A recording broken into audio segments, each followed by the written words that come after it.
This conference will now be recorded. Hi, good morning, everybody. This is me, Meenakshi. I'll be taking your session for ERM today.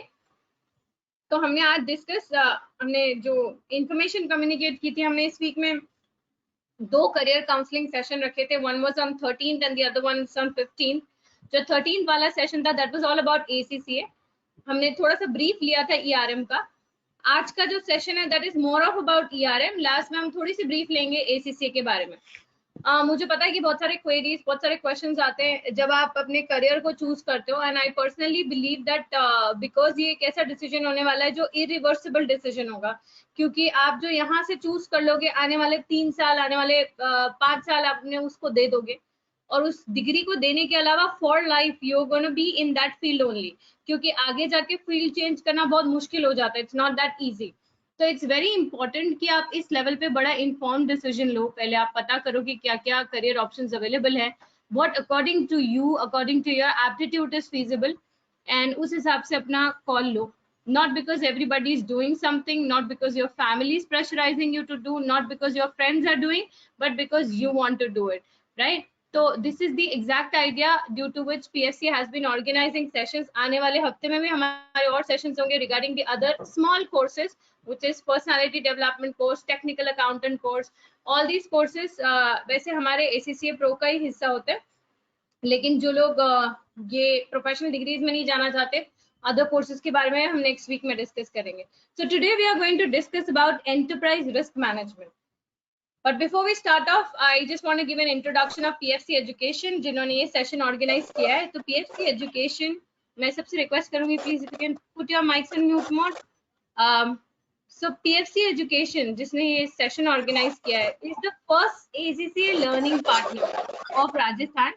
At the same time, PFC Education जो है अब पहला learning partner है IRM का in Rajasthan. So that's again another achievement. One second, just check. Okay, so that's again another benchmark which we have set. Other than being the ACCA learning partner, now we are also IRM ka learning partner, and that also the first one in Rajasthan in both the cases. What according to you is success mantra? Chalo, before we begin with the session, I have a simple question to ask. आपको क्या लगता है, आपके हिसाब से success मंत्र क्या होता है? अगर आप, if you see yourself as an interviewer, suppose आप इंटरव्यूअर हो, किसी पर्सन का इंटरव्यू ले रहे हो, आप किस बेसिस पे उसको हायर करोगे? क्या देखोगे आप उस पर्सन में? आपने एम्प्लॉय को प्रमोशन देने की सोच रहे हो, तो आप क्या बेसिस पे आप ये डिसाइड करोगे कि इस एम्प्लॉय को प्रमोशन मिलना चाहिए कि नहीं मिलना चाहिए? मैंने एक लिंक आपको फॉरवर्ड करी है. You can just click that link in the chat box. You can see the link. उसको आप सिर्फ क्लिक करें और अपना वोट कास्ट करें. All you need to do is just click and cast your vote. What do you think is important? Degree, technical knowledge, detailed conceptual understanding, या all of above? क्या चीज आपको लगती है? Most of you have given all of above, right? Okay, great. So most of you feel all of above. Correct, बिल्कुल correct है. क्योंकि अगर आप कॉर्पोरेट वर्ल्ड में आप किसी अपने सीनियर से पूछेंगे तो काफी ऐसे जन हैं जो काफी टैलेंटेड होते हैं, काफी नॉलेजेबल होते हैं, बट जस्ट बिकॉज उनके पास डिग्री नहीं है इसलिए वो उस लेवल तक नहीं पहुंच पाते, या उनको उतने स्पीड में प्रमोशन नहीं मिल पाते. तो डिग्री भी हमारे लिए उतनी जरूरी. फिर हम काफी सारे डिग्री होल्डर्स को देखते हैं जिनके पास सॉफ्ट स्किल्स नहीं है, टेक्निकल नॉलेज नहीं है, कंसेप्चुअल अंडरस्टैंडिंग नहीं है, वो भी कहीं नहीं पहुंच पाते, right? The best part about international degrees is कि आपका कंसेप्चुअल अंडरस्टैंडिंग ही टेस्ट होता है. यानी एक लेवल पे इन सारी डिग्रीज में आपको रियल लाइफ सिनेरियो दे दिया जाता है, और उसमें आपको you have to assess how do I deal with the real life scenario, and accordingly you have to give your answer. तो आपके लिए मजबूरी हो जाएगी वो प्रैक्टिकल नॉलेज एक्वायर करना. अगर आप मेरी कंपनी में आते हो और मुझे कहते हो कि मुझे सब पता है, कौन से पेज नंबर पे क्या लिखा हुआ है, कौन सी इंफॉर्मेशन, कौन सा थ्योरी किस राइटर ने लिखा था, पर मुझे ये नहीं पता कैसे अप्लाई करना है, मैं आपको अपॉइंट नहीं करूंगी. लेकिन अगर आप मेरी कंपनी में आके बोलते हो कि सर मैम जो भी आपकी थ्योरीज है वो तो आपको इंटरनेट पे मिल जाएंगी, वो तो आप गूगल पे सर्च कर लो, लेकिन आपकी कंपनी को इस सिचुएशन से रिवाइव कैसे करना है वो मैं आपको बता सकता हूँ. So if you tell me this, then in that case of course I will hire you. Artificial intelligence आ गया, पर ह्यूमन जो ब्रेन है उसको उससे शार्पर होना पड़ेगा, राइट? इंफॉर्मेशन रिटेन नहीं रखना है. इन प्रोफेशनल डिग्रीज को कर लेने के लिए आपको रट्टाफिकेशन नहीं करना है. फॉर्मूला शीट, majority cases में सारे जो theories है वो तो आपको question पेपर में ही दे दिया जाता है, आपको खाली उसका application समझना है। Here there is one simple picture which says that जितने ज़्यादा options होते हैं हम उतना confuse होते हैं, but we frequently say one thing that confusion is the first step to clarification. अगर आपको options ही नहीं पता होंगे तो आप sound decision नहीं ले सकते। सामने से शेर आ रहा है, आंखें बंद करने से शेर चला नहीं जाएगा, हमें दिखना बंद हो जाएगा। लेकिन कुछ समय बाद अगर आपको इन ऑप्शंस के बारे में पता चलेगा, then you might regret not knowing these options, right? So it's better कि आप जब अपना करियर चॉइस करें तो जितने पॉसिबल ऑप्शंस अवेलेबल है उतने पॉसिबल ऑप्शंस आप इंक्वायर करें। The best part about ERM I feel is इसको कोई भी स्टूडेंट कर सकता है, साइंस, कॉमर्स, आर्ट्स बैकग्राउंड का स्टूडेंट, क्योंकि ERM में जो नॉलेज है वो बिल्कुल बेस से स्टार्ट होती है। सो डजंट मैटर आप साइंस बैकग्राउंड के, कॉमर्स बैकग्राउंड के कि आर्ट्स बैकग्राउंड के। जैसे ACCA जब हम कर रहे हैं तो हमें कॉमर्स बैकग्राउंड चाहिए होता है, वैसे ACCA 10th के बाद स्टार्ट हो सकता है, तो हम कहते हैं कि भले 10th के बाद स्टार्ट करें, आपका अकाउंट्स पे बहुत ज्यादा साउंड कमांड नहीं, कोई बात नहीं, हम तो बेस से ही चालू करेंगे। लेकिन आप उसके साथ साथ जो डिग्री मेंटेन कर रहे हो, हम कहते हैं यार BCom रखो, नहीं तो आपके लिए बहुत जगल हो जाएगा, इधर भी संभालना, साइंस के साथ ACCA कर रहे हो तो आपके लिए बहुत स्ट्रेसफुल हो जाएगा। ERM में it's nothing like that, you can maintain this degree with arts, commerce, science, any background, right? अच्छा, मैं पहले आपसे पूछना चाहती हूँ, क्या आपने ERM के बारे में इससे पहले कभी सुना है? ये सेशन मैं ले रही हूँ, सेशन में इससे पहले ज्वाइन करने से पहले काउंसलर्स से आपकी बात हुई होगी, उन्होंने आपको बताया होगा, but have you heard about ERM before? I just put the link in the chat box, अब क्या उसको प्लीज क्लिक करके वोट कर सकते हैं? Have you, so that I can frame the session accordingly, कितनी depth में जाना, I can decide accordingly. Have you heard about ERM before? Yes or no? Oh, most of them say no. Okay, great. कोई बात नहीं, हम base से discuss करेंगे इसको। सो ओके, रिस्क मैनेजर्स क्या होते हैं? अगर मैं किसी भी बिजनेस एंटरप्राइज की बात करूं या किसी भी ऑर्गेनाइजेशन की बात करूं जो बिजनेस भी नहीं है, तो भी रिस्क तो होती है। आज अगर आप एक बिजनेस चला रहे हो तो ये रिस्क की कहीं पेनल्टी ना लग जाए गवर्नमेंट की, ये रिस्क की कहीं हमने प्रॉफिट सोचा था लॉस ना हो जाए, ये रिस्क कि कहीं कोई एम्प्लॉय इंजर ना हो जाए, अगर इंजरी हो गई तो दिक्कत हो सकती है, आपका ऑर्गेनाइजेशन बंद हो सकता है। या ऐसी रिस्क जैसे भोपाल गैस ट्रेजेडी में हुई थी कि कोई पाइपलाइन लीक हो गई, आसपास के लोग मर गए, गवर्नमेंट ने ऑर्डर दे दिया कंपनी बंद कर दो। या फिर ऐसी रिस्क जो पंजाब नेशनल बैंक के साथ हुई थी, जहाँ पे कोई बंदा बड़ा सा लोन गलत तरीके से सैंक्शन करा के भाग गया, right? So we just want to make sure that ये सारी रिस्क ना हो ताकि मेरा बिजनेस चलता रहे, राइट? और फिलहाल सबसे बड़ी रिस्क कोविड, जो करंट मार्केट सिनेरियो चल रहा है, सबसे बड़ी रिस्क तो यही है कि कोविड के बाद सारी कंपनीज को अपना रिवाइवल प्लान बनाना पड़ेगा, because 2 years down the line with no business और very little business in this market बहुत ही रिस्की हो जाता है। इनको तो जानते ही होंगे सब जने, देखा है इनको पहले, the modern generation knows him very well, right? In words of Mark himself, सबसे बड़ी रिस्क वो होती है कि आप रिस्क ही ना उठा रहे, बैठे हुए हो एक कोने में कुछ भी ना कर रहे हो, राइट? सबसे बड़ी लाइफ की रिस्क वही होती है। बाकी तो उसके अलावा आप कुछ भी करोगे, आप सड़क पे भी चलोगे तो वहां पे भी रिस्क है एक्सीडेंट होने के, राइट? तो यहाँ पर एक बिजनेस बहुत सारी रिस्क फेस करता है, राइट? बिजनेस की रिस्क सबसे बड़ी ये होती है कि उसके दिमाग में एक टारगेट है और वो टारगेट अचीव नहीं हो पाएगा। So maybe as a business हमने टारगेट किया कि इस साल हमें 50 लाख का प्रॉफिट कमाना है, मे बी हम वो टारगेट अचीव नहीं कर पा रहे, right? That can be a risk. May be कुछ जैसे मैंने कहा पेनल्टीज वगैरह लग जाती हैं या कोई फ्रॉड करके भाग जाता है, ये सारी रिस्क है। ये जितने केसेस हमने सुने, मेरे ख्याल से काफी सारे जनों ने सुन रखे होंगे केसेस। एनवायरमेंटल रिस्क भी होती है, कुछ नहीं कर रहे हैं अपन तो सब बढ़िया तरीके से मैनेज कर रहे हैं, पर फ्लड आ गया, अर्थक्वेक आ गया और वहां पे वो रिस्क हो गई, राइट? सो यहाँ पे इतनी सारी रिस्क होती है जो आपकी ऑर्गेनाइजेशन फेस करती है, जिसमें पॉलिटिकल रिस्क भी होती है, गवर्नमेंट पॉलिसीज चेंज कर रही है, GST आ गया, डिमोनेटाइजेशन आ गया, ये सारी रिस्क है।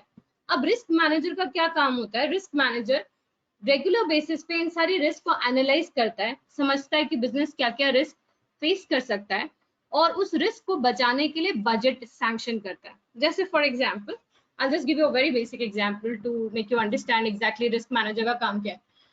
So say suppose PFC पे एग्जाम सेंटर है, अभी जून में भी काफी बच्चे वहीं पे आके एग्जाम देंगे, तो एग्जाम सेंटर है। अब सबसे बड़ी रिस्क क्या है कि इतने सारे बच्चे आके एक डेट पे अगर एग्जाम देते हैं, ठीक है, if everything goes well and the permission is granted and the exam is conducted, नहीं तो एग्जाम फ्रॉम होम होगा, तो इतने सारे बच्चे आके एग्जाम दे रहे हैं सेंटर पे। तो अब मुझे बताइए सबसे बड़ी रिस्क क्या हो सकती है कि एग्जाम टेक्निकल इशू आ जाए, एग्जाम डिस्कनेक्ट हो जाए और सबका अटेम्प्ट चला जाए। वैसे रिफंड आ जाएगा फीस का, लेकिन नेक्स्ट अटेम्प्ट चला जाए, 3 महीने वेस्ट हो जाए। तो अब आप रिस्क मैनेजर हो मेरे, और आपको बताना है कि मैं इस रिस्क को कैसे कवर करूं। How big is the risk and how much do you want to spend. तो आप कहोगे एक काम करो, क्योंकि वाईफाई पे चल रहा है सारा सिस्टम, आप इन्वर्टर लगवा लो। ठीक है भैया, हमने डबल इन्वर्टर लगवा लिया। तो डबल इन्वर्टर लगा लिया ताकि रिस्क अकर ना हो। ठीक है, उसके बाद इंटरनेट भी तो जा सकता है, चलो ठीक है। तो हमने हर कंप्यूटर पे वाईफाई कनेक्शन तो दिया ही दिया है, प्लस एग्जाम टाइम पे हर एक को डोंगल भी प्रोवाइड करा दिया।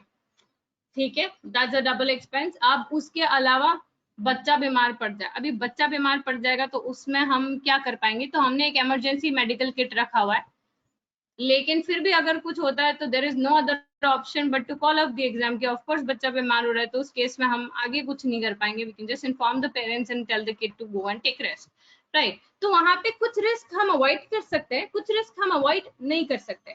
तो जो रिस्क अवॉइड कर सकते हैं उस पर रिस्क मैनेजर बोलेगा इतना खर्चा कर लो। अब डबल इन्वर्टर लगा दिया तो हम बोल रहे एक और बैकअप के लिए डीजीबी लगा दी, बोले नहीं इतने की जरूरत नहीं है, इतना खर्चा करने की जरूरत नहीं, right. So the risk manager will tell you the budget you need to spend, किस पे कितना खर्चा करना है। आप सोचो भोपाल गैस ट्रेजेडी में अगर रिस्क मैनेजर होता उस समय और वो पहले ही बता देता कि सर भैया आपकी पाइपलाइन लीक कर रही है, अगर ये पाइपलाइन बर्स्ट हो गई तो कंपनी तो हाथों हाथ बंद हो जाएगी, प्लस जो आसपास के लोग हैं उनका नुकसान भरते भरते आप बैंकरप्ट हो जाओगे।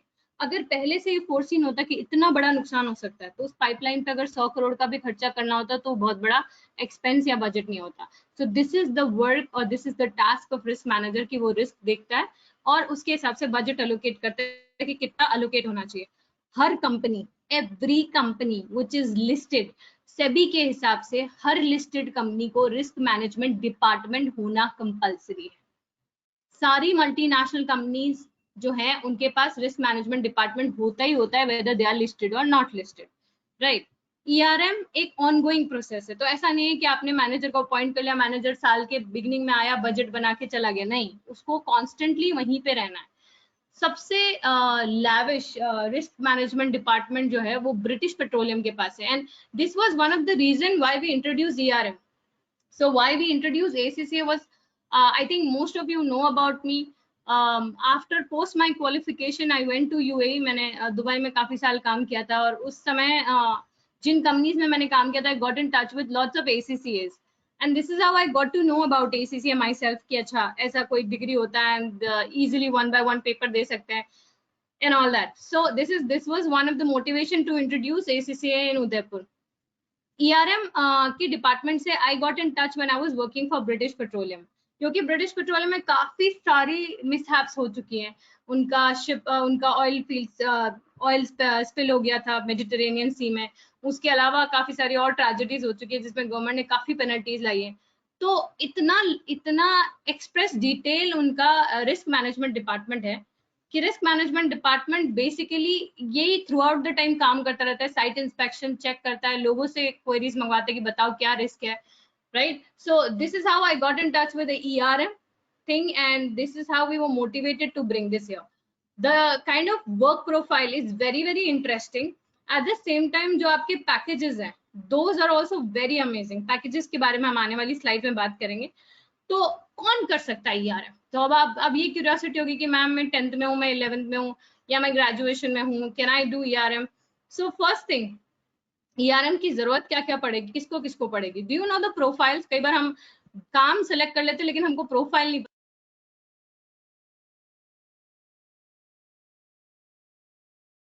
काम सेलेक्ट कर लेते हैं पर हमको प्रोफाइल नहीं पता होती कि आगे क्या करने वाले इससे। ERM के बेसिस पे पहली चीज तो anybody who is clear the 12th standard, भले साइंस से, कॉमर्स से, आर्ट से, कोई फर्क नहीं पड़ा, जैसे मैंने कहा कोई भी बैकग्राउंड का स्टूडेंट हो सकता है, लेकिन छोटा सा प्रॉब्लम है, 12th की मार्कशीट चाहिए, राइट। एग्जाम देने के लिए आप स्टार्ट अभी क्लासेस कर सकते हो, क्लासेस ERM की स्टार्ट होगी 10th जून से, एग्जाम इसका होगा अगस्त में, तो एग्जाम देने के लिए it is necessary to have 12th marksheet. ACCA में ऐसा नहीं होता। ACCA में आप 10th की मार्कशीट के बेसिस पे, इनफैक्ट 10th की मार्कशीट नहीं भी है तो भी आप आधार कार्ड के बेसिस पे रजिस्टर होकर एक बार you can start off your exams, right. लेकिन ERM में छोटा सा ये प्रॉब्लम है that you need your 12th का marksheet, right. If you plan to become the CEO, CFO, आगे फ्यूचर में leader of the company, you need to have knowledge of risk. क्योंकि अगर CEO, CFO या लीडर्स या prime position पे बैठे हुए बंदे को ये नहीं पता है कि कंपनी में कॉर्पोरेट रिस्क क्या है, तो रिस्क मैनेज नहीं कर पाएगा। और उसका काम एग्जैक्टली यही है कि कंपनी में रिस्क मैनेज करनी है। करंट करियर ट्रेंड्स की अगर मैं बात करूं, ये आपका हायरार्की रहता है, राइट। अगर मैं बोलूं जो नॉन ग्रेजुएट्स है पैकेज के हिसाब से, starting from the lowest one, जो ग्रेजुएट्स नहीं है, 12th पास है, अभी काम ढूंढ रहे हैं, तो there is a certain amount of package they can get. Graduates और डिप्लोमा होल्डर्स को उससे थोड़ा ज्यादा। बिल्कुल बिल्कुल आनंद, मैं उसी पे आ रही हूँ। ग्रेजुएट और डिप्लोमा होल्डर्स को उससे थोड़ा ज्यादा पैकेज, प्रोफेशनल्स को उससे थोड़ा ज्यादा, अदर डोमेन प्रोफेशनल्स, ACCA वगैरह, एवरीबॉडी फाइनेंस प्रोफेशनल्स को उससे थोड़ा ज्यादा। But if you are a finance professional with ERM knowledge, enterprise risk management knowledge, so there is a chance of you getting the highest package. Let me tell you कि अगर आप ERM profile में होते हो तो after a certain period of time, like 5-6 years down the line, post experience, not the fresher ones, they draw a package of 80 lakh to 1 CR also per annum, right? Especially during the entire COVID time, 3 Guna demand बढ़ गई है। क्यों 3 गुना demand बढ़ गई? क्योंकि अभी सारी companies सबसे बड़ा रिस्क फेस कर रही है of not having business since last 2 years, और अभी फ्यूचर का भी कुछ पता नहीं, ठीक है। तो अब वो रिस्क को कैसे हैंडल करना है, so that is why they need the risk managers to understand. अभी ये जो कट डाउन भी हो रहा है, स्टाफ या काम से निकाले रहे हैं लोगों को, कट डाउन कर रहे हैं सैलरी, उसके लिए भी रिस्क मैनेजर चाहिए। क्योंकि वी नीड टू अंडरस्टैंड कि यार ये जो एम्प्लॉयज है इनकी सैलरी कट डाउन करने का लॉजिक है क्या। पता चला आप अपने एफिशिएंट एम्प्लॉयज की सैलरी कट डाउन कर रहे हो and then you end up losing those employees, और बाद में आपका जब बिजनेस वापस रन करने का टाइम है, आपके पास फोर्स ही नहीं है, आपके पास स्टाफ ही नहीं है to work on that, right. So these are the things which ERM जो मैनेजर है will be looking into. Reasons for early adoption of ERM, अभी काफी सारी कंपनीज है जो लिस्टेड नहीं भी है, फिर भी वो उनके पास ERM डिपार्टमेंट है, फुल फ्लेज्ड ERM डिपार्टमेंट है। And the reason for having that is काफी सारी कंपनीज के ऊपर गवर्नमेंट पेनल्टीज लगती जा रही है। इंडिया में तो आई थिंक लास्ट 5 years में बहुत स्ट्रिक्ट हो गए हैं लॉज। हमने अगर सुना हो तो 2013 की कंपनीज एक्ट आने के बाद कुछ कई लाख डायरेक्टर्स को, कुछ 1.5 लाख डायरेक्टर्स को आई थिंक डिस्क्वालीफाई कर दिया था, उनके ऊपर बैन लगा दिया था। तो कंप्लायंस रिक्वायरमेंट्स बहुत ज्यादा इंक्रीज होती जा रही है, शेयर होल्डर्स की डिमांड बढ़ती जा रही है, कंपटीशन बहुत बढ़ गया है स्टॉक मार्केट में। कितने कॉर्पोरेट स्कैंडल्स हमने पिछले सालों में सुने हैं, भले वो नीरव मोदी का केस हो, किंगफिशर का केस हो, सत्यम का केस हो, राइट। सो हमने इतने सारे कॉर्पोरेट स्कैंडल्स सुने हैं, तो उनको हैंडल करने के लिए भी वापस रिस्क मैनेजर चाहिए होता है, और अनसर्टेनिटी से डील करने के लिए रिस्क मैनेजर चाहिए होता है, right. So coming back to the basic idea, काम क्या आपका, रिस्क आइडेंटिफाई करना है। जैसे अभी हम एक सेशन ले रहे हैं, क्या रिस्क हो सकती है कि सेशन बीच में बंद हो जाए, मेरा इंटरनेट कनेक्शन चला जाए, आपका इंटरनेट कनेक्शन चला जाए, मेरे यहाँ पे लाइट चली जाए, मेरे लैपटॉप का बैटरी डाउन हो जाए, आपके कंप्यूटर मोबाइल का बैटरी डाउन हो जाए, right. So will identify the risk and then will assess the risk, किस रिस्क का कितना इम्पैक्ट हो सकता है, किसको अपन अवॉइड कर सकते हैं, right. So maybe charging the laptop fully ताकि लाइट भी चली जाए तो फर्क नहीं पड़े, having wifi network as well as mobile data network ताकि लाइट चली जाए, वाईफाई बंद हो जाए तो एटलीस्ट मोबाइल डेटा तो है to continue the session. So those can be the ways of dealing with that risk, right? तो risk management तो देखा जाए हम अपनी रेगुलर लाइफ में भी यूज करते हैं। ओके, सो रिस्क प्रोफेशनल्स इन सब चीजों से, इन सब तरह की रिस्क से डील करते हैं। Compliance risk, legal laws follow हो रहे कि नहीं हो रहे, employees risk, political risk, financial risk, operational risk, environmental risk. इसलिए मैंने कहा कि कोई फर्क नहीं पड़ा है कि आप बैकग्राउंड क्या है। अब मुझे काफी जनों ने पूछा मैम FRM और ERM में क्या फर्क होता है। कुछ जने FRM कर रहे हैं या कुछ जने FRM की स्टूडेंट्स की इंक्वायरी आई थी मुझे। FRM is financial risk management, ERM is enterprise risk management. तो ERM जो है वो बहुत ब्रॉडर स्कोप है उसका, आप सिर्फ एक रिस्क पे कॉन्सेंट्रेट नहीं कर रहे हो। जो FRM वाला बंदा होगा वो सिर्फ फाइनेंशियल रिस्क पे कॉन्सेंट्रेट करेगा, ERM वाला बंदा इन सारी रिस्क से डील करेगा, right? So that is the difference between FRM and ERM. Okay तो रिस्क प्रोफेशनल जैसे मैंने कहा क्या करेगा, रिस्क आइडेंटिफाई करेगा, मैनेज करेगा. So these are the task and this is the hierarchy. जैसे आप फर्स्ट और सेकंड लेवल कंप्लीट करते हो, आप जब ऑर्गेनाइजेशन में एंटर करते हो, you enter as chief risk officer या फिर आपके इंटरव्यू स्किल्स पे डिपेंड कर सकता है. If you couple up ACCA with ERM, जितने जने ACCA कर रहे हैं और सेशन अटेंड कर रहे हैं, you can directly land up here financial risk manager. तो आप 3 पोजीशन ऊपर लैंड अप कर दिए directly, because you have a professional degree which is ACCA and then you are obviously a professional plus ERM qualified. तो यहाँ पे आप आ जाते हैं. और फिर ये हायरार्कीज रहती है. सबसे ऊपर की हायरार्की रिस्क स्पेशलिस्ट. जैसे आप रिस्क स्पेशलिस्ट की पोजीशन पे पहुंच जाते हैं, इसका मतलब year in we are sorted with our purpose, right? So if you are risk specialist, then in that case we are people drawing a package of 80 lakh to 1 CR जो मैं बोल रही हूँ, right? पर अब जाना कैसे है इस पॉइंट पे, ये देखिए ये एंट्री लेवल पैकेजेस है, राइट? और ये भी कहाँ तक कि enterprise risk management financial risk manager की बात कर रहे हैं, है ना? अभी हम लोग रिस्क स्पेशलिस्ट के ऊपर आए नहीं. रिस्क स्पेशलिस्ट तो इज लाइक यहाँ तक की हमने बात करी, ये तो 5 लेवल्स अप है. तो आप you can imagine the package, if the package you are getting here is, जैसे मैंने कहा financial risk management, easily you can jump up to this position if you are an ACCA with an ERM. तो आपका package यहाँ पे 30 लाख से start होता है. And then of course when you reach up to the top level, when you become the risk specialist, तो the package goes further, right? अब यहाँ पे किस तरीके से अपन इसको कर सकते हैं, how are we planning to go about this. Before we start that, we'll just let you know that the head office of ERM in India is in Mumbai, and we are the licensed partners of Rajasthan, only licensed partner of Rajasthan. So IRM body अपने state wise partners create करी, which is like a chapter. So आप ये समझ ले कि अभी PFC Education is a chapter office of IRM of Rajasthan. IRM की जो डिग्री है उसका recognition 143 countries of the world में है, जिसमें इंडिया भी इंक्लूडेड है. इसके 5 लेवल्स होते हैं, ठीक है? आपको पढ़ाई सिर्फ 2 लेवल पे करनी है. सो आपकी पढ़ाई और आपके एग्जाम्स 2 लेवल पे होते हैं. आगे वाले लेवल पे आपको सिर्फ एक्सपीरियंस लेना है, right? So I just tell you how to go about this. देखिए यहाँ पे levels, if you can see the levels. Level 1 के लिए आप अभी अगर रजिस्टर करते हैं तो जून 10 से क्लासेस चालू होंगी, अगस्त में उसका एग्जाम होगा. तो लेवल 1 तो अगर मैं यहाँ से कैलकुलेट करूँ तो 3-4 months down the line and you will be done with level 1. Level 2 जो होता है उसमें आपको थोड़ा सा टाइम लगेगा, लाइक मे बी इधर 2.5 महीना हो गया तो उधर 6 महीने लग सकते हैं. तो लेवल 2 की प्रिपरेशन जैसे ही आपका लेवल 1 क्लियर होता है, स्टार्ट हो जाती है. Within 6 months to 8 months depending on your capability, we can appear for level 2 exams. यानी 1 year डाउन द लाइन आपका लेवल 1 लेवल 2 क्लियर हो जाएगा. जैसे आपका लेवल 1 लेवल 2 क्लियर हो जाता है, आपका पढ़ाई वाला पार्ट ओवर, राइट? उसके बाद आपकी प्लेसमेंट चालू होती है. उसके बाद जो लेवल 3, लेवल 4, 5, 6, लेवल 4, 5 है, ये वाले लेवल्स आपकी ऑन जॉब ट्रेनिंग होगी. हम सबने PhD के बारे में सुना है, हम सबने थीसिस के बारे में सुना है. खैर वो तो बहुत ही इलेबोरेटेड होती है PhD और थीसिस. IRM में you have to submit your papers, ठीक है? रिसर्च पेपर्स जिसको हम कहते हैं. रिसर्च पेपर उतने इलेबोरेटेड नहीं होते हैं. तो लेवल 3, 4, 5 पे आपने रिसर्च पेपर सबमिट करने हैं. तो जो आप रिसर्च पेपर सबमिट करते हो 3, 4, 5 पे, वो ऑन जॉब करते हो, आप काम कर रहे हो, जिस प्रोफाइल पे काम कर रहे हो उससे रिलेटेड रिसर्च पेपर होता है. अब 3, 4, 5 पे आप कितनी जल्दी पहुंचोगे, that completely depends on you, right? मतलब आप चाहो तो 8-8 महीने में अपने रिसर्च पेपर सबमिट करके within the span of 2-3 years you reach to the level 5 which is like a package of 80 to 1 CR. or else you can take your own time and finish it over 3-4 years.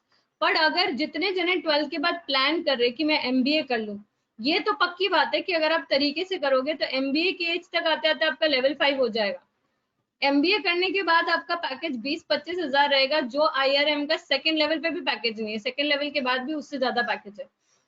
अगर आप IRM 5 years अपने उसको dedicate करते हो, तो your package can be something which you can rely on for life. आराम से rest करके you just have to approach the companies, work for the companies and rest है, राइट? सो यहाँ पर मेहनत जो है आने वाले 5 सालों की. There are few successful Indian students जिन्होंने रैंक लाया है जो हमारे मुंबई ब्रांच के ही हैं जिन्होंने रैंक लाया है और काफी अच्छी कंपनीज में प्लेस्ड है।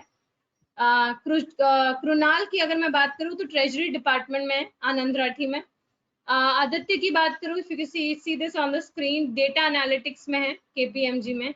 Kunal again, Kunal Singh is all India rank and faculty now at for management studies. He's working as a tutor now. So there are so many students or so many success stories of ERM, and it is like a booming field. जैसे मैंने कहा Covid के बाद demand और बढ़ गई है, because the most important things now company require is the people who can help them revive from this entire losses. देखें, ये आपके 4 अटेम्प्ट होते हैं। जैसे एसीसीए में हमारे साल में 4 अटेम्प्ट होते हैं, वैसे ईआरएम में भी हमारे 4 अटेम्प्ट होते हैं, फरवरी, मई, अगस्त, नवंबर। एसीसीए में अटेम्प्ट जो चलते हैं वो मार्च, जून, सितंबर, दिसंबर चलते हैं। इनके 1 महीने पहले अटेम्प्ट चलते हैं, ठीक है। ट्रेनिंग इनकी चालू हो जाती है नेक्स्ट मंथ में, मतलब फरवरी में एग्जाम हो गया तो मार्च में ट्रेनिंग चालू, फिर मई में एग्जाम, फिर जून में ट्रेनिंग चालू, अगस्त में exam and so on. Same जैसा एसीसी में होता है वैसी प्लानिंग होती है, 2 मंथ्स की training and then you give the exam. Right now we have had this, वैसे हमने बैच अनाउंस किया था कि 10 जून को हमारा बैच है, और जो हमारे पहले 20 स्टूडेंट्स रजिस्टर होंगे उनको 10,000 का स्कॉलरशिप है। हालांकि हमारे 20 स्टूडेंट्स ऑलरेडी रजिस्टर हो चुके हैं, but we kept the scholarship on till 10 June because that's a first batch and we thought of giving a gift to our first batch, but again we can entertain only limited number of students. I think IRM का सबसे बढ़िया part ये है कि आपका exam cancel नहीं होगा।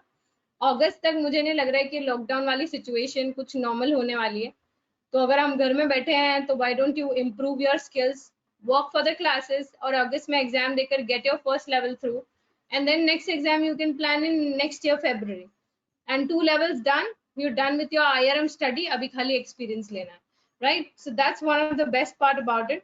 IRM ka jo current fees chal raha hai wo hai 65,000.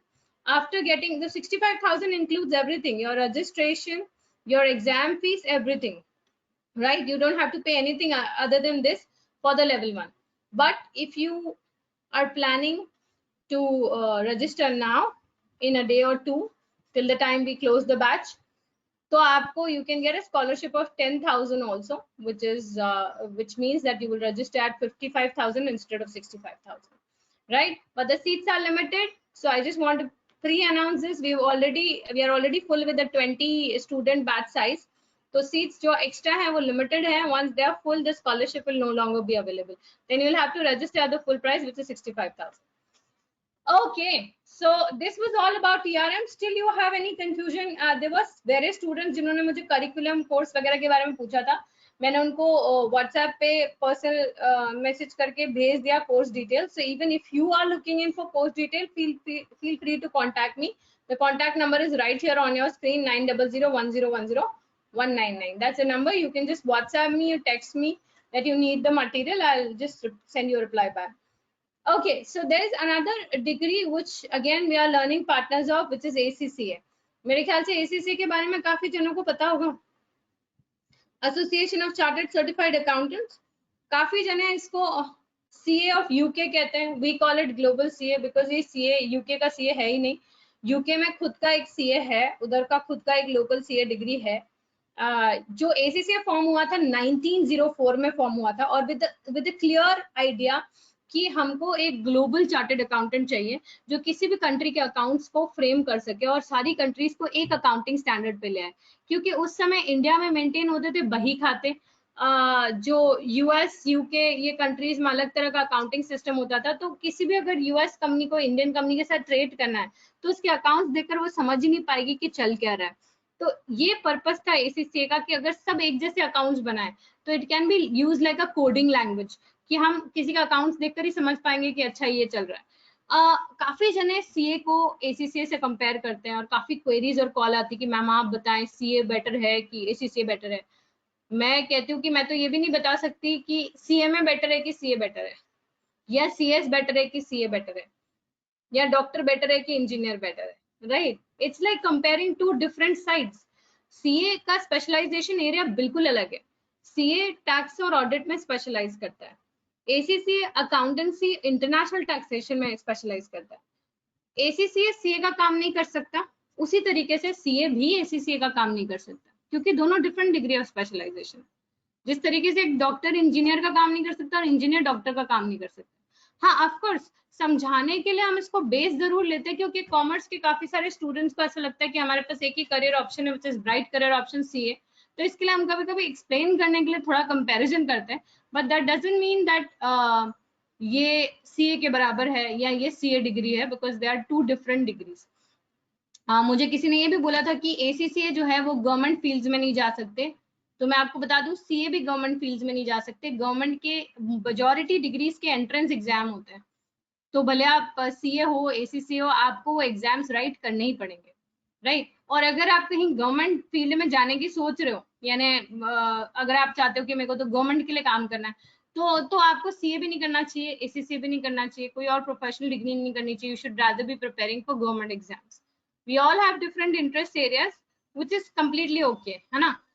अगर मैं ACCA की बात करूं तो अगेन ACCA का सबसे बढ़िया पॉइंट ये है कि ACCA जो है 184 अब 184 कंट्रीज ऑफ द वर्ल्ड में रिकॉग्नाइज है। IRM में जैसे 2 ही पेपर्स थे, 2 ही एग्जाम देने थे, ACCA में 13 पेपर्स है। लेकिन सबसे बढ़िया बात है कि आप एक एक करके पेपर दे सकते हो, you can plan your papers कि मुझे एक paper, maybe I am ready for my paper. पहले 4 पेपर तो डिमांड बेस्ड होता है, तो आपको लगता है मैं रेडी हूँ अपने पेपर के लिए, तो मैं आज बुक कर लूं, मेरा कल पेपर हो जाएगा, right. So I can decide the date of my exam, जिसके कारण आप एग्जाम्स बड़ी क्विकली कर सकते हो। हमारी एक स्टूडेंट है, लास्ट ईयर लॉकडाउन के टाइम पे रजिस्टर किया था उन्होंने, Shruti Oswal, and she gave 2 papers back to back. वो एग्जाम सेंटर आती थी PFC पेपर देने के लिए, तो उनको ट्रैवल करना पड़ता था, तो उन्होंने बोले कि मैम बार बार ट्रैवल नहीं कर सकती हूँ, तो आई एग्जाम सेंटर पे, सुबह में एक पेपर दिया, लंच के बाद दूसरा पेपर दे दिया, she cleared both of them. तो ऐसा कोई टाइम गैप नहीं है, ऐसा कोई टाइम जोन नहीं, you can plan your own papers. दूसरी बहुत बढ़िया बात यह है कि इसमें कोई हायर मैथ्स का स्ट्रेस नहीं है। काफी जनों को हायर मैथ्स का इशू रहता है, ACCA में हायर मैथ्स का कोई इशू नहीं है। Third and the most beautiful thing I think about this degree is कि you always get something, right? अगर मैंने CA फाउंडेशन या CS फाउंडेशन दे दिया और फिर किसी कारण से इंटर क्लियर नहीं होता, तो उस सिचुएशन में मैं अपनी फाउंडेशन की जो सर्टिफिकेट है उसको मैं कहीं लगा नहीं सकती, मैं अपने CV में नहीं मेंशन कर सकती, that's gonna be like really weird. लेकिन अगर मैंने ACCA का फर्स्ट लेवल कंप्लीट किया, which is the knowledge level, 3 papers complete किए और एक एथिक्स मॉड्यूल होता है वो कंप्लीट किया, तो मुझे मिल जाता है diploma in accounts and business. मैं फॉर लाइफ अपनी CV में मेंशन कर सकती हूँ that I have got diploma in accounts and business, right. अगर मैंने 5 पेपर्स किए, राइट, 3 पेपर्स नॉलेज लेवल के और 2 पेपर्स F8 और F9 स्किल लेवल के, तो उस केस में मुझे CAT सर्टिफिकेशन मिल जाएगा। मतलब मैं इस डिग्री को बिट्स एंड पीसेस में एंजॉय कर सकती हूँ। मतलब instead of having the big target कि मैं ACCA करूँगा, ऐसे इतना बड़ा टारगेट नहीं, काफी सारी प्रोफेशनल डिग्रीज आपकी लाइफ के 6-7 साल मांगती है, ACCA आसानी से एक बच्चा 2 से 3 साल में कर लेता है। बट अगर still I have a big target कि मैं ACCA करूँ, तो उस सिचुएशन में that looks like a very long term target, instead of that just target कि मेरे को डिप्लोमा करना है 2 महीने के अंदर। आज से बैचेस स्टार्ट हो रहे हैं, एक बजे से ACCA के बैचेस स्टार्ट हो रहे हैं, एंड वी आर टारगेटिंग 2 महीने के अंदर हम डिप्लोमा करा दे बच्चों को, 2 से 3 महीने के अंदर। फिर आप प्लान करो कि डिप्लोमा हो गया, अब मैं CAT क्वालिफिकेशन कर लूँ, CAT क्वालिफिकेशन हो गया, अब मैं एडवांस डिप्लोमा कर लूँ। सो एडवांस डिप्लोमा के लिए आपको नॉलेज और स्किल लेवल कंप्लीट करना होता है। जैसे ही दोनों लेवल कंप्लीट होते हैं और आपका एथिक्स मॉड्यूल कंप्लीट होता है, आपके पास एडवांस डिप्लोमा आ जाता है। 1.5 साल यहाँ से एडवांस डिप्लोमा के लिए काफी है, 1.5 से 2 साल। तो यहाँ से 2 साल में आपके पास आ गई डिप्लोमा, एडवांस डिप्लोमा की डिग्री। और अगर आपको ऐसा लगता है कि मुझे ग्रेजुएशन चाहिए ऑक्सफोर्ड ब्रुक्स यूनिवर्सिटी से, तो ACCA का OBU से टाई अप है, आपको कोई एक्स्ट्रा एग्जाम नहीं देना है, आपने खाली प्रोजेक्ट रिपोर्ट सबमिट करनी है मेंटोर के अंडर, और आपको OBU से ग्रेजुएशन की डिग्री मिल जाएगी। अगेन अनदर थिंग, आपका जो स्किल लेवल का फाइनेंशियल रिपोर्टिंग का पेपर है और प्रोफेशनल लेवल का SBR का पेपर है, जैसे आप ये दोनों कंप्लीट करते हो तो आपके पास डिप्लोमा आ जाता है इन IFRS। तो यानी अगर मैं यहाँ तक देखूं कि अपन प्रोफेशनल लेवल पे पहुंचे और प्रोफेशनल लेवल का खाली अपन ने एक पेपर किया विच इज SBR, तो अपने हाथ में क्या क्या आ गया, डिप्लोमा आ गया, एडवांस डिप्लोमा आ गया, CAT सर्टिफिकेशन आ गया अगर आपने लिया है तो, OBU का ग्रेजुएशन आ गया अगर आपने लिया है तो, और अगर आपको लेना है तो डिप्लोमा इन IFRS आ गया। 5 सर्टिफिकेट्स आपके हाथ में आ गई within the span of 2 years, right. And once you are done with the last level, of course आपको ACCA क्वालिफिकेशन मिल जाएगी। बट इसके साथ वापस आपके पास ऑप्शन है, क्योंकि ACCA का लंदन यूनिवर्सिटी से टाई अप है, तो इसमें आपके पास वापस ऑप्शन होता है कि अपनी प्रोजेक्ट रिपोर्ट सबमिट कर लंदन यूनिवर्सिटी से मास्टर्स ले सकते हो। ना एवरीबॉडी लिसन टू दिस, आपने अगर ग्रेजुएशन करना है ऑक्सफोर्ड ब्रुक्स यूनिवर्सिटी से या लंदन यूनिवर्सिटी से मास्टर्स करना है, तो आपको कोई एग्जाम नहीं देना है। This is what the tie up indicates. कोई एग्जाम नहीं देना है, आपने खाली एक थीसिस या प्रोजेक्ट रिपोर्ट सबमिट करनी है, जैसे IRM में भी था 3rd 4th 5th लेवल पे, वैसे यहाँ पे भी आपने खाली एक प्रोजेक्ट रिपोर्ट सबमिट करनी है। कुछ 20 टॉपिक्स की लिस्ट दे रखी है OBU के लिए, और उसमें से आपको एक टॉपिक पिक करना है, टॉपिक भी आप चूज करोगे और उसके ऊपर अपनी थीसिस बना के OBU में सबमिट करोगे and you get your graduation degree. London University के केस में भी सेम है, थीसिस बना के सबमिट करना है and you get your masters. और इसके लिए आपको मेंटोर के अंडर एनरोल कराना होता है, like I am an Oxford Brookes University mentor. वैसे आपको लंदन यूनिवर्सिटी से लेना, आप लंदन यूनिवर्सिटी के मेंटोर के अंडर एनरोल करा सकते हो। आपका पूरा प्रोजेक्ट थीसिस जो है वो ऑनलाइन सबमिट हो सकता है। इसका मतलब ये प्रोजेक्ट थीसिस के लिए आपको कहीं ट्रैवल करने की जरूरत नहीं। If you wish to travel, काफी सारे बच्चे बोलते हैं हमने MBA करना है बाहर जाके, ग्रेजुएशन करना है बाहर जाके, तो मैं कहती हूँ कि यस ऑफ कोर्स है ना, फीस देनी पड़ेगी, इसकी एक्स्ट्रा फीस होती है। काफी सारे स्टूडेंट्स कहते हैं कि मैं MBA कर लूँ बाहर जाके, या मैं मुंबई दिल्ली से जाके ग्रेजुएशन कर लूँ। तो मैं सबसे पहले कहती हूँ कि यार ग्रेजुएशन पे तो पैसे वेस्ट ही मत करो, क्योंकि अगर आप प्रोफेशनल डिग्री करो, nobody would even ask you कि आपने ग्रेजुएशन किया है क्या। और अगर मास्टर्स करनी है, MBA करना है, तो why do you want to do masters from some, until unless IIMS Ahmedabad मिलता है तब तक अलग बात है, या IIMS का कोई भी आउटलेट मिलता है, ठीक है, तब तक अलग बात है। But other than IIMS, if you want to do MBA from Symbiosis, SPJN and spend like lavish amount of money there, उससे बेटर तो ये है कि आप लंदन यूनिवर्सिटी लास्ट लेवल के सारे पेपर्स कंप्लीट करने के बाद मास्टर्स फ्रॉम लंदन यूनिवर्सिटी ले लो। और अगर पॉसिबल हो पा रहा है, बजट अलाउ कर रहा है, go to London, get your mentor there, stay there for 6-7 months, complete the thesis under him, and then उसके बाद आप come back to India, take experience in London if possible. बिल्कुल इंद्रप्रीत, आप अभी हमारे लास्ट ईयर में बहुत सारे स्टूडेंट्स जो CA बैकग्राउंड के हैं, उन्होंने अपने आप को ACCA में एनरोल कराया है। मैं उसके 2-3 रीजन बताती हूँ। एक तो एग्जाम्स बहुत डाइसी लग रहे हैं, ऊपर से रिजल्ट रेट बहुत कम जा रहा है।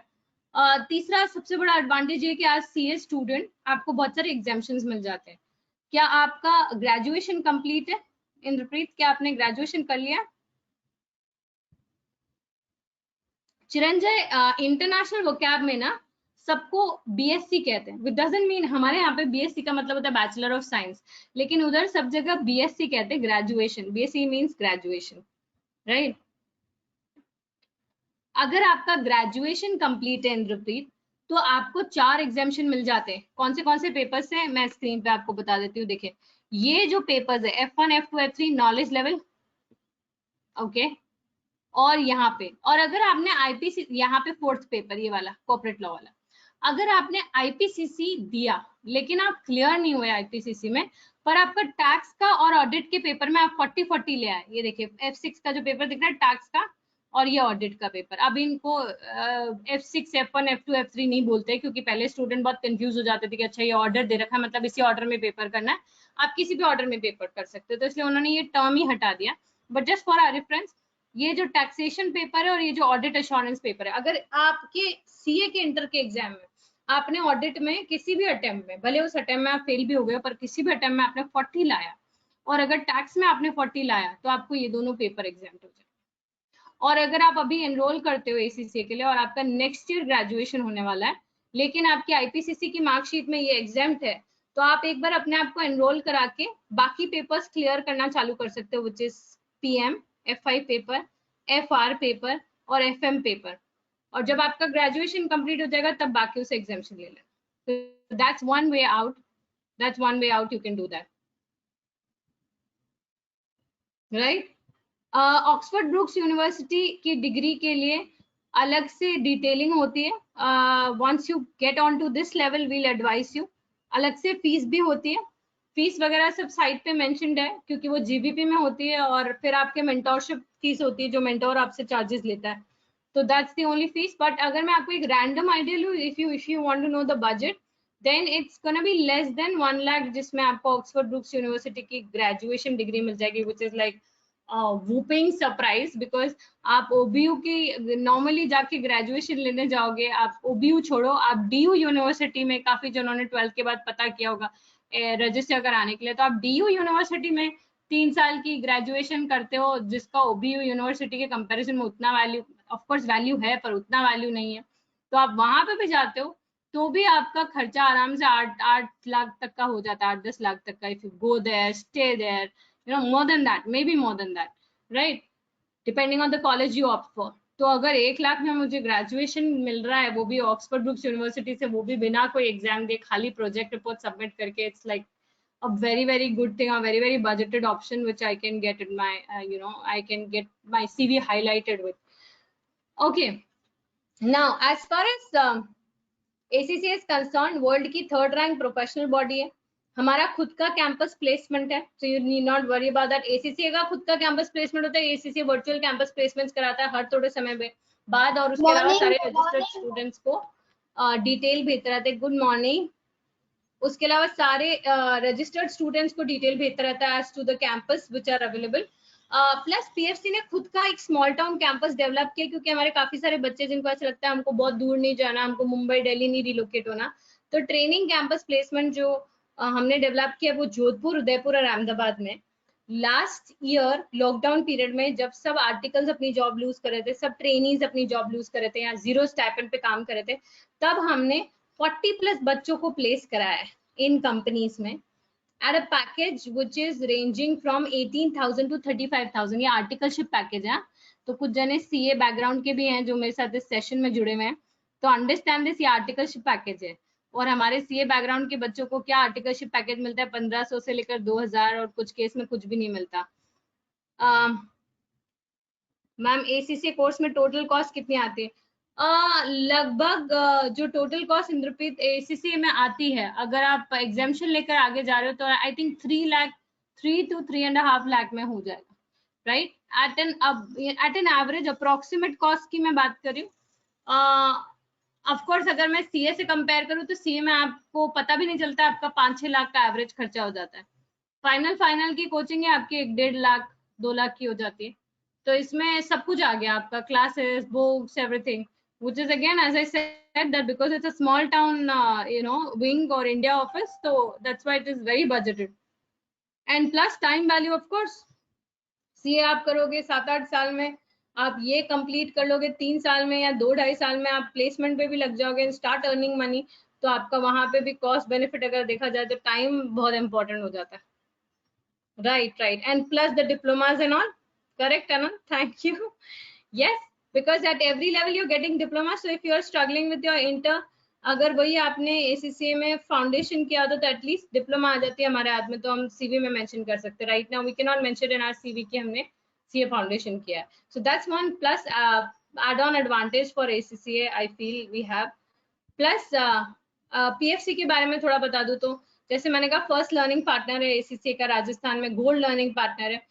ऑनलाइन क्लासेस का बड़े जनरली बच्चे कंप्लेन करते हैं कि ऑनलाइन क्लासेस में कंसंट्रेशन नहीं बैठता, अभी तो वर्ल्ड ही ऐसा हो गया कि हमारे पास कोई ऑप्शन नहीं है, we don't have any choice, right, we so wish to meet you and see you in person, because हमको भी ऐसा लगता है कि कहीं ना कहीं 1-to-1 इंटरेक्शन से वो अलग एक इमोशनल क्वेश्चन पे भी हम काम कर सकते हैं स्टूडेंट के। But the online classes are going successfully well because during the lockdown period itself we've got 2 world ranks, more than 20 certificate of achievements। World rank की मैं अगर बात करूं तो वर्ल्ड रैंक आते हैं 10, 184 कंट्रीज में एग्जाम हो रहा है, 10 वर्ल्ड रैंक्स आ रहे हैं, मतलब इंडिया का नाम उस लिस्ट में आना ही बहुत बड़ी बात हो जाती है, B it a student from PFC और फ्रॉम एनी अदर ऑर्गेनाइजेशन। अगर हम इंडिया का नाम देखते हैं उस लिस्ट में तो एक अलग ही जॉय होती है कि इंडियन स्टूडेंट्स आते हैं, right, so we have been fortunate that we've got 2 students into that list till now। निष्ठा वैष्णव scored 2nd rank all India level। अच्छा, काफी स्टूडेंट्स ये भी बोल के आते हैं कि थोड़े से बजट इश्यूज चल रहे हैं because of the Covid and everything, and we completely understand that, है ना। We have introduce scholarships for all the students. हम लोग को जनरली ऐसा लगता है कि आप अगर you are that much determined to finish a degree, we will be there to support you throughout. अगर आपका सर्टिफिकेट ऑफ अचीवमेंट आता है तो ऑटोमेटिकली नेक्स्ट लेवल के एक पेपर में आपका 15,000 का स्कॉलरशिप एडजस्ट हो जाता है। तो नेक्स्ट लेवल होता है, उसके 6 पेपर्स होते हैं, उसमें लास्ट पेपर में 15,000 का स्कॉलरशिप एडजस्ट हो जाता है। और अगर आपका वर्ल्ड रैंक आ जाता है, which is you fall under that list of top 10 students, तो पीएफसी की तरफ से आगे की सारी पढ़ाई कॉम्प्लीमेंट्री हो जाती है। We don't charge you even a penny for that, right? तो this is what Nishtha has earned for herself. जब वो आई थी डिग्री में, तब उनका भी था इश्यूज कि पता नहीं कैसे होगा, क्या होगा, because she was out and out from Hindi medium background and was not really sure whether a family would be able to afford this, but then she worked hard for it, rank lekar aa gayi and is studying on scholarship at PFC. Fatima is also a winner of scholarship. Fatima ka bhi second 5th world rank aaya, second India rank aaya. She also bagged 95 marks in FR paper, right? So again winner of scholarship Shruti Oswal. Last year जब lockdown था, इसका business studies का exam नहीं हुआ था, तो भी हमने एक बैच फॉर्म किया था। हमने कहा था कि नहीं होगा paper, because the current scenario is like that, very rare chance of paper, CBSE conducting any paper. तो कुछ बच्चे अग्री किए थे और उन्होंने बैच एनरोल कर लिया था। जैसे अभी काफी बच्चे जो 1 बजे बैच चालू हो रहा है, वो लोग ने बिना 12th की अनाउंसमेंट के they've started off with ACCA। तो Shruti Oswal was one of them. 2 महीने के लॉकडाउन पीरियड में उन्होंने अपने तीनों पेपर क्लियर कर लिए, और 3rd मंथ में जब कैंपस प्लेसमेंट इंटरव्यू हुआ, तो कैंपस प्लेसमेंट भी बैक कर दी, right? And that was an articleship package, and the package which she bagged was 18,000 a month within like 2 months being you at 12K, and she's very young, she's like 15 years old. So 15.5 years में आपने package back कर लिया, and you're getting a articleship package like that. These are our star performers, students placed during the lockdown period, the ACC affiliates. Yeah, and this is the contact number in case you wish to register yourself. As I said कि ACCA का एक batch आज से ही start हो रहा है. Today is the induction session at 1 PM, and ERM का batch 10 जून से चालू हो रहा है, but we have 10,000 scholarship for limited number of students. So in case you wish to register, you can register in a day or two, right? And if you have any queries, you can contact us at this number and let me know. We'll try to help you as much as possible. Thank you as of now. If you have any queries, let me know. कोई questions किसी के? Any questions, anyone? Okay, perfect. Just feel free to get in touch with me in case you have any further queries, because of course आप अपनी life का decision ले रहे हो. मुझे करंटली पता है कि जो करंट सिनेरियो है, काफी नेगेटिविटी है, काफी चीजें हम सुनते हैं. अब पिछले साल तक कोविड एक न्यूज चैनल पे था, अब कोविड हमारी फैमिलीज में, आसपास के जो लोग हैं उन तक पहुंच गया है. जब हम सुनते हैं रेगुलरली, तो कहीं ना कहीं थोड़ा सा नेगेटिविटी आती है. पर मुझे पर्सनली ऐसा लगता है कि जब आप अपने आप को बहुत बिजी कर दो, तो आपकी एनर्जीज, आपका फोकस सही डायरेक्शन में डाइवर्ट हो जाता है. क्योंकि हम सब में as human beings we are like moving batteries, right? We have lots of energy. तो हम लोग अगर बैठे रहेंगे, कुछ भी नहीं करेंगे, तो हम वही नेगेटिव चीजों के बारे में सोचते रहेंगे, and we will go on self destruction mode. I personally feel that this is the right time to add on to your skills, add on to your knowledge, and just go ahead with some courses and keep yourself busy. Don't wait for this situation to get over. To tell you the truth, this is not a very short term situation जो बड़ी जल्दी से over हो जाएगी. ये बात मैंने last year भी कही थी काफी सारे बच्चों को, and this is continued till 1 year. Third wave आने के chances हैं. It's very necessary for us to stay indoors, stay safe, and at the same time, most importantly, stay happy. So when you're focused, when you're doing something, आपको वो feeling आती है कि I'm doing something constructive for my life, you're automatically happy and you automatically tend to perform well. So guys, don't wait for situation to end up. Don't wait for the right time to come. This is the right time to enroll yourself, and this is the right time to start studying. Yeah, so I hope, yeah, prediction was correct. But Anand, again, if I talk about now, what the prediction you says is that July may we're gonna face the third wave, which is gonna be all the more dangerous as compared to the first and second wave. So the situation is not going to end up that soon. We'll be happy, but we have to stay happy and positive. क्योंकि एक साल तो हमने, तब तो lockdown सबने enjoy कर लिया था, अब ऐसा होता है कि वो चीज रिपीट मोड पे चली गई, right? So I think this is the best time to study, because आपका ट्रैवल टाइम नहीं है, आपके फ्रेंड्स के साथ टाइम नहीं स्पेंड कर पा रहे हो, so I think this is the best time you can concentrate on your studies, right? बिल्कुल इंद्रप्रीत, आपके अगर 12th स्टैंडर्ड में अकाउंट्स में और इंग्लिश में 70+ मार्क्स आए हैं, आप एक बार या तो अपनी मार्कशीट मुझे फॉरवर्ड कर दे इस नंबर पे, so I can check and update you. तो नॉलेज लेवल के पहले आप स्किल पे जा सकते हैं, कोई प्रॉब्लम नहीं। ठीक है, चलें, that's it. Take care, guys. Thank you so much. I hope I sorted your queries. Still any queries, you can just get back to me. Take care. Have a great day and keep smiling.